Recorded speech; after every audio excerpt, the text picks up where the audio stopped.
Everyone told him to keep the door shut during the heat season. Jake had only moved to the alien colony 2 months ago. He was still learning the rules, still getting used to the strange nights and the even stranger neighbors. But when they warned him about the alien sisters in heat, he laughed a little too quickly. They said their senses became sharper, their bodies hotter, and their minds clouded by instincts. Jake thought they were just telling scary stories to mess with the new human. The colony was shared between humans and an alien race called the Tharini. They looked mostly human, except for their glowing eyes and faint patterns across their skin.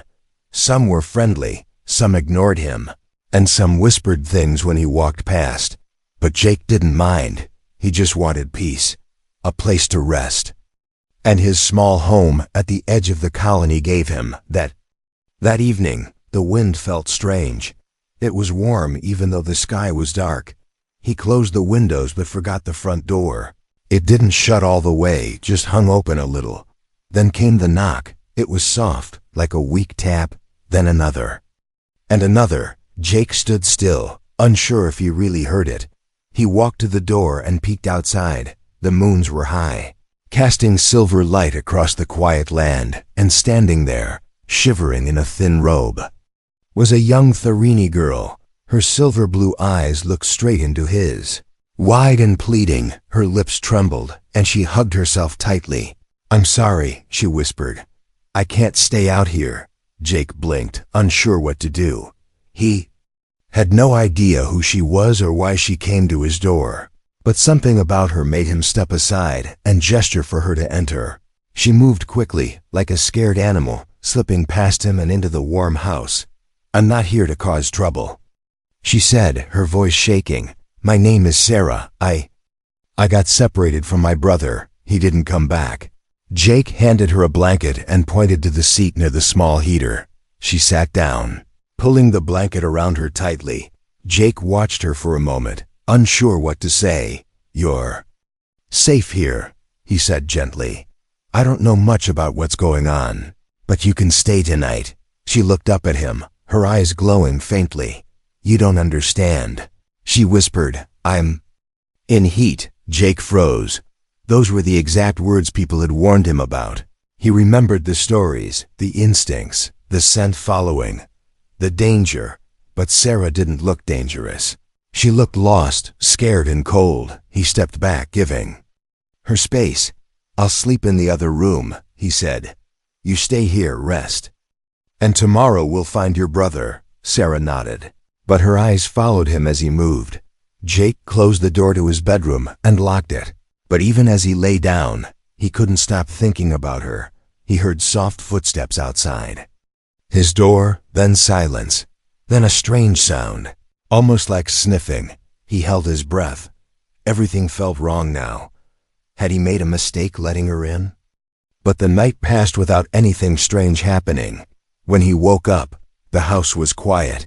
He walked to the living room and found Sarah curled up on the floor, hugging his old jacket.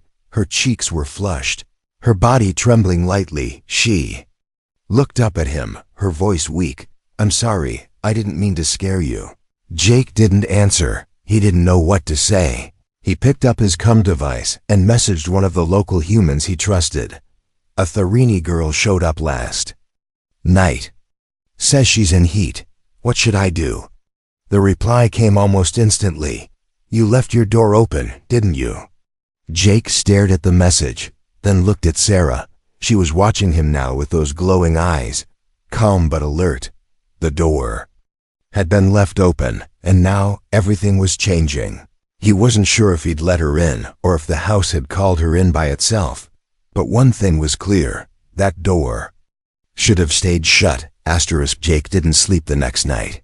Not really. He kept turning in bed, listening for every small sound. The heater buzzed quietly. The walls creaked now and then, but mostly it was silence. Too much silence. Sarah had said very little after waking. She drank the hot soup he made, wrapped herself in the blanket, and stared at the wall like she was holding something back. Jake asked her simple things: where she came from, who her brother was, what her last name was, but she didn't answer much, just said, "He left." and then went quiet again. There was something strange about the way she moved. She walked softly, like she didn't want to be noticed, but she always seemed to be close. Jake found her once standing outside the bathroom, just waiting, eyes wide like a cat in the dark. She didn't even blink when he saw her, just tilted her head and whispered, "Your scent is different than others." Jake didn't know how to respond to that. He tried to act normal, cleaning the small kitchen, doing laundry, pretending everything was fine. But Sarah kept watching him. When he sat down, she sat near him. When he stood up, she stood too. She wasn't trying to talk, just staying close. That evening, Jake stepped outside to clear his head. The sky was dim orange, one of the moons already glowing above the mountains. He let the cool wind hit his face and wondered if maybe he should contact colony security. But what would he say? That an alien girl was acting weird? That she was in heat and maybe dangerous? They might take her away, maybe worse. He looked back through the window. Sarah was sitting on the floor now, her arms wrapped around his pillow, her cheek resting on it like it was the only thing keeping her calm. When he came back inside, air felt warmer, thicker. Sarah didn't look up, but he noticed her breathing had changed, deeper, slower. He moved to the other side of the room. Pretending to scroll on his tablet, she finally spoke. Her voice soft like paper tearing. "You're the first human I've seen up close," she said. Jake raised an eyebrow but said nothing. "I thought you'd smell different," she added, almost like she was talking to herself. Jake laughed nervously. Thanks?" Sarah blinked slowly, her eyes glowing a soft gold now. "Your scent is warm, not sharp," she said. "I don't feel scared around it."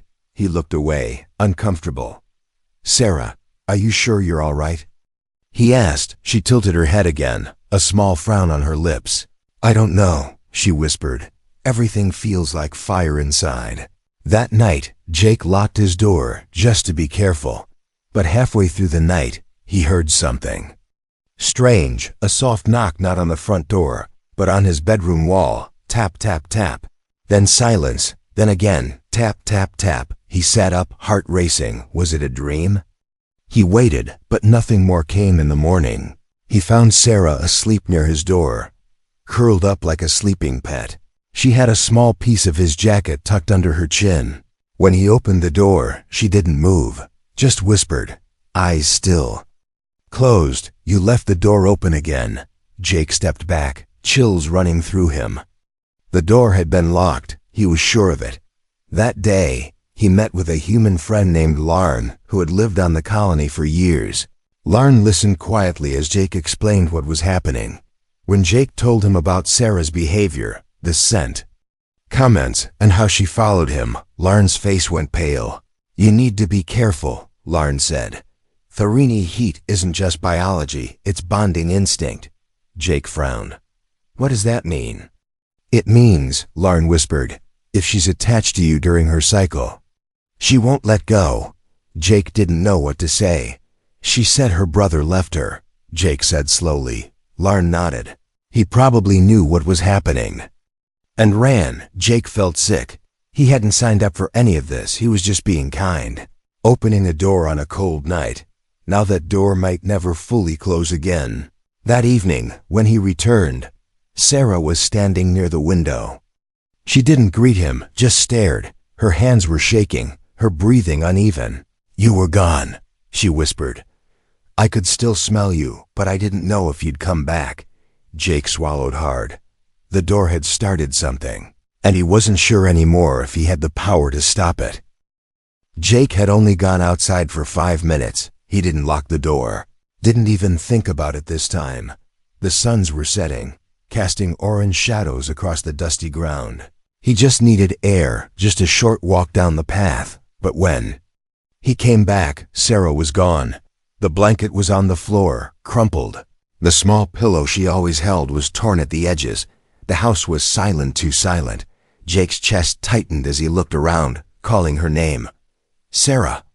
No answer. He checked the back room, the supply closet, even the bathroom. Nothing. Then he saw it, his old shirt, the one she'd been sniffing 2 nights ago. now missing from the laundry rack.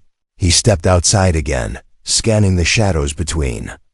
The tall grass and the edge of the colony, no sign of her, no footprints, no sound. Jake was about to panic when he caught a strange smell in the air. It was sweet, almost like flowers and smoke mixed together. It didn't belong to anything on Earth. He followed it, past the small field near his home. And that's when he saw her. She was crouched behind one of the old storage pods, back pressed to the metal, eyes glowing in the low light. She was holding the shirt tight in her hands, sniffing. It like it was keeping her alive. Jake froze. He didn't want to scare her. But she looked different. Her skin seemed warmer, her hair slightly wilder. "Sarah, what are you doing out here?" he asked softly. She looked at him with wide eyes, like a child caught doing something forbidden. Her lips trembled. "I couldn't breathe in there," she said. "It was too quiet when you left." Jake stepped closer, slow and calm. "I only stepped out for a minute," he said. "You scared me." Sarah stood up, her movements sharp and too quick. "I followed your scent," she whispered. "It led me here, but then it faded." She took a shaky step forward. "So I used your shirt to bring it back." Jake's heartbeat was loud in his ears. "Sarah, this isn't normal behavior," he said, trying to sound gentle but firm. "You need help, medical help." She shook her head hard. "No," she said. "I don't want cold hands and tests. I don't want cages. I want—" She stopped, biting her lip, like the next words were dangerous. "I want to stay near you," she finally said, almost in a whisper. "You smell like safety." Jake didn't answer. He walked her back to the house quietly, not touching her, not looking at her too long. That night, he set up a small barrier between the two rooms using chairs and sheets. He told her not to come past it. She didn't argue, just curled up near it, closer than before. Almost like testing the boundary. In the middle of the night, Jake woke up, not from a sound, but from a feeling like something was watching him, something breathing close. He sat up, heart pounding, and there she was just on the other side of the sheet, crouched low, staring at him through the gap. He whispered, "Sarah." She didn't move, only blinked slowly, her eyes glowing like soft embers in the dark. "I thought I heard you stop breathing," she said calmly. Jake swallowed hard. "I'm fine," she nodded, then slowly slid back into her corner, still watching until her eyes finally shut. The next morning, Jake left early, needing answers. He walked to the far side of the colony, to the building where human scientists studied alien physiology. The researcher he met was older, with sharp eyes and long scars across one cheek. When Jake explained Sarah's behavior, the woman nodded slowly. "She's imprinting," she said. "It happens in some Farini females during heat, especially if they feel threatened or abandoned." Jake frowned. "Imprinting?" "It means she's locked onto you, scent, voice, presence," the woman explained. "To her, you are the safest thing in the galaxy right now." Jake leaned back, feeling the weight of it. "So what happens if I push her away?" The woman looked grim. "She break," she said. "And once a Farini female breaks during heat, she may never fully recover." Jake walked home slowly. The wind had picked up, carrying that strange scent again, flowers and smoke and something warm underneath. When he opened the door, Sarah was already standing there. She said nothing, just stepped aside and let him in. Then she whispered, "I waited by the window until I saw your shadow." Jake sat down, no words left in him. And Sarah, as quiet as air, knelt beside him and closed her eyes, as if being close was the only thing keeping her whole. He didn't hear her open the door. Jake had been inside the shower, hot water running over his face, trying to think clearly. The steam filled the room, clouding the mirror, warming his tired bones. He had locked the door, just like the night before, but when he stepped out, towel around his waist. The mirror had writing on it, one word drawn in the fog by a finger. "Stay." Jake froze, staring at the word, his heart pounding in his chest. He wiped the mirror clean and rushed to the door, still locked, still closed.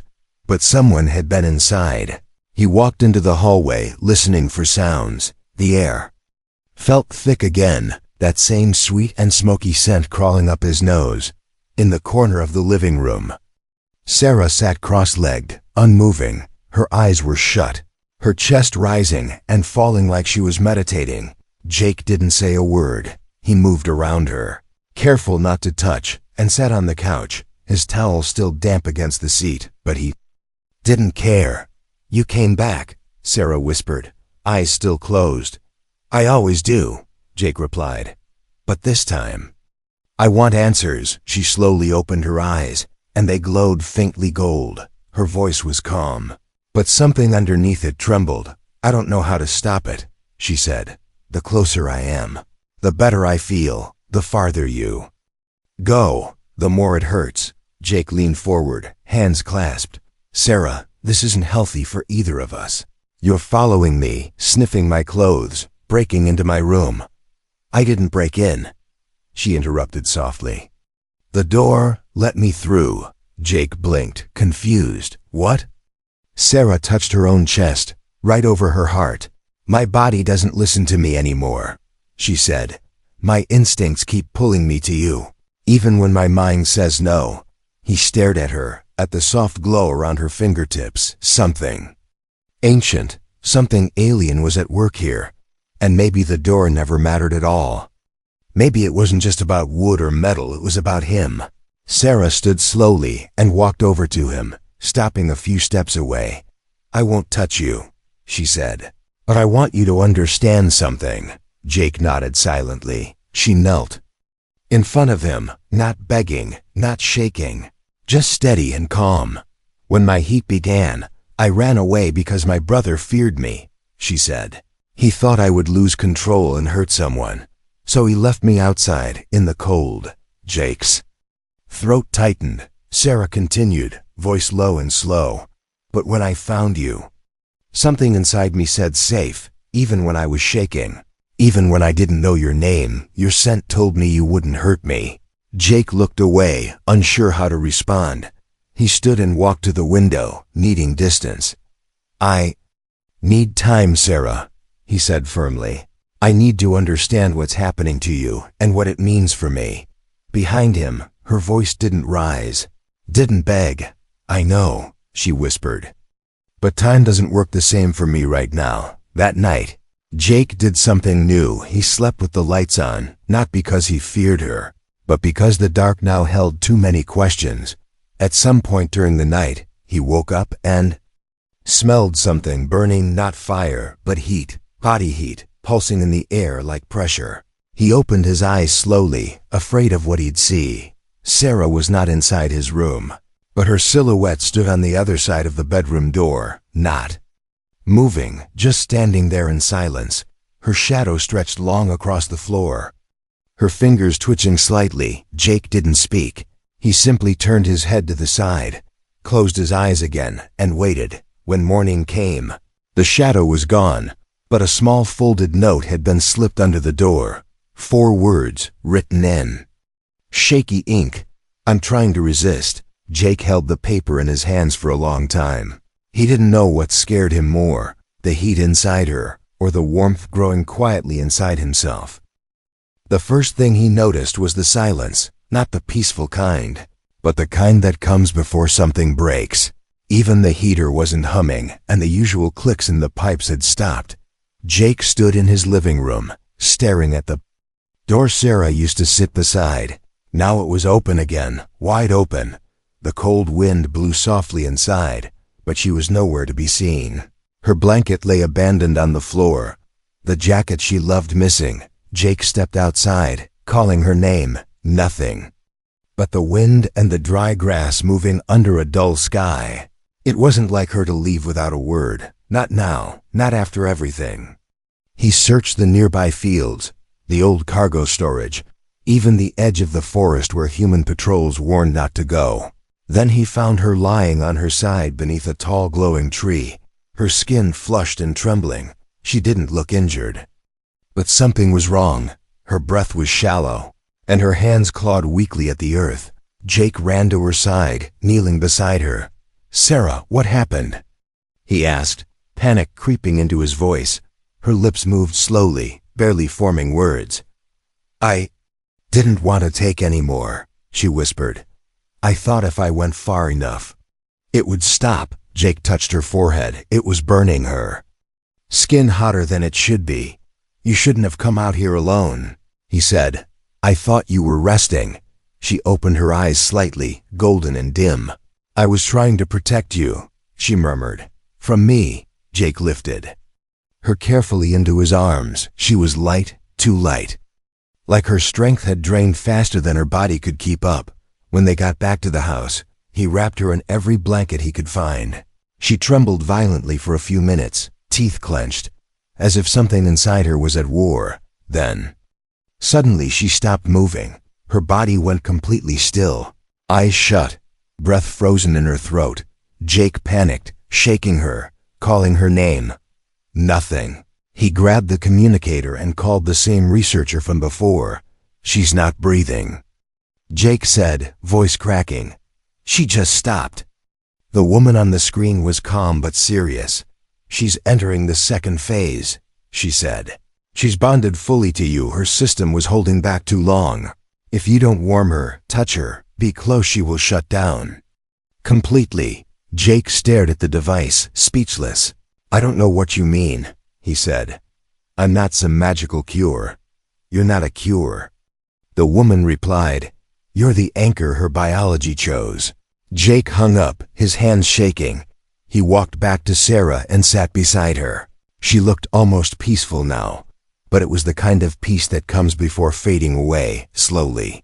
He reached out, placing a hand over hers. Her skin twitched under his palm, the faintest reaction. He leaned closer, pressing his forehead to hers. "I'm not going anywhere," he whispered. "If you need me to stay, I'll stay." He didn't know what was happening inside her, what alien fire was rising and falling through her blood, but he felt her fingers slowly curl around his. Her chest rose slightly, the breath shaky but real. Jake stayed like that for hours, holding her hand, sharing body warmth, saying nothing more. At one point, Sarah opened her eyes just barely. "You stayed," she said, voice dry and low. Jake nodded. "Of course I did." She gave the tiniest smile, then closed her eyes again, breathing steady now. Jake sat there long after she slept, watching her. Outside, the wind had stopped. And for the first time in days, the house felt still in a good way, but deep inside, Jake knew this wasn't over. This was just the calm between two storms. She woke up crying, but no tears came. Her body was too dry, too drained, only shallow. Breaths and a trembling voice escaped her lips.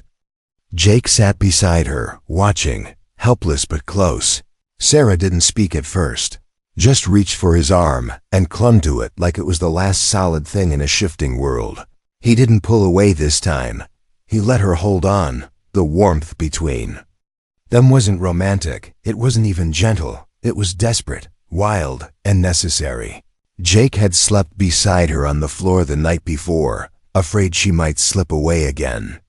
She had whispered his name once in her sleep, barely loud enough to hear, but it was the first time she said it with softness, not heat. Outside, the colony buzzed like normal, but inside Jake's house, time had slowed to something else. Something quiet, something made of breath and heartbeat. When Sarah opened her eyes again, they were no longer glowing, just wide and quiet, like a storm that had passed but left everything soaked. "I thought I died," she whispered. Jake looked at her and shook his head. "Not while I'm here," he said gently. She leaned into him, not with lust, but with surrender. "Something changed," she said. "My body's cooling now, but my heart feels heavier." Jake understood in that moment. The heat had passed, but the bond remained. Now she wasn't running on instinct. Now she was feeling everything clearly. "I didn't want to force this," she said slowly. "I tried to hold back, I did, but I couldn't fight what I am." Jake nodded. "And I didn't understand what you needed." They both sat there, saying little. But everything had changed. Later that day, an envoy from the colony arrived. 2 humans and a Therini male stood at Jake's door. They didn't enter, just stood in silence, watching Sarah from the doorway. One of the humans spoke. "She's been reported missing," he said. Jake stood protectively in front of her. "She's not missing," he replied. "She's healing." The Therini man stepped forward and looked Sarah in the eyes. His face softened with understanding. "She chose a mate," he said quietly to the others. The humans frowned. "A mate?" Sarah didn't answer. She just pressed her hand into Jake's. The envoy left without forcing anything. But Jake knew the whispers would grow now. They would talk about the human and the alien girl who bonded during heat. That night, Sarah didn't sleep alone. She asked Jake to stay close again, not because she was burning, but because she was scared. Scared of the silence returning. Scared of being alone with her thoughts. "I feel broken," she said quietly in the dark. Jake shook his head. "No, Sarah, you're just tired. You survived something most don't." She looked at him with soft, wet eyes. "If you hadn't opened your door, I think I'd be dead." Jake didn't know what to say. He just pulled the blanket tighter around both of them. Outside, the wind was strong again, howling across the roof, but inside, warmth wrapped around them, both not fire this time, but something slow and steady, like healing. Jake knew now that she hadn't chosen him randomly. Something deeper, older, had drawn her in, and he hadn't left that door open by accident. Something inside him had needed someone too, and she had walked through at the exact moment he was ready to stop pretending he didn't. He didn't hear her approach, but he felt her hand slip into his. It was morning, early and blue, the kind of light that made everything feel like it was beginning again. Jake stood at the same door he once left open by accident. Now it was open. On purpose, Sarah stood beside him, quiet, calm. Her body no longer trembled. Her eyes no longer glowed with heat. She looked like someone who had come back from the edge and brought something peaceful with her. The bond between them didn't feel heavy anymore. It didn't burn or pull. It rested gently, like a shared breath between 2 hearts that had survived something no one else could understand. "I don't feel fire anymore," Sarah said softly. Jake looked down at her. "What do you feel now?" he asked. She smiled in that slow, tired way she had. "Home," she whispered. They sat on the porch as the wind passed by. No alarms, no knocking, no chasing or fear. Just 2 souls in silence, feeling something warm and real settle into the space between them. People still looked when they walked through the colony together. Some with curiosity, some with quiet judgment, and a few with respect. Jake didn't care either way. He knew what he had done and, more importantly, why he had done it. He hadn't saved Sarah. She had saved herself, but he had stayed when it mattered, and now every morning, she stood by the open door with him, not because she needed to anymore, but because she wanted to. One morning, as they shared breakfast, Sarah reached across the table and touched his hand. "I can leave now if you want," she said gently. "I'm not trapped anymore. I'm not burning inside. I could go and be okay." Jake stared at her, then shook his head slowly. "You could," he said, "but I don't want you to." She blinked, surprised, then smiled. "Neither do I," she whispered, and that was it. No dramatic speeches, no glowing lights or ancient promises. Just 2 beings, one human, one alien who found something neither of them had before: safety, belonging. The house stayed quiet after that. No more late-night knocking, no more stolen shirts or shaking hands. Only quiet mornings, shared meals, and the occasional long walks beneath the double moons. And the door, that same door that started it all, it stayed wide open, every day, not for danger, not for heat, not for anything strange. It stayed open because something good had walked through it once and decided to stay.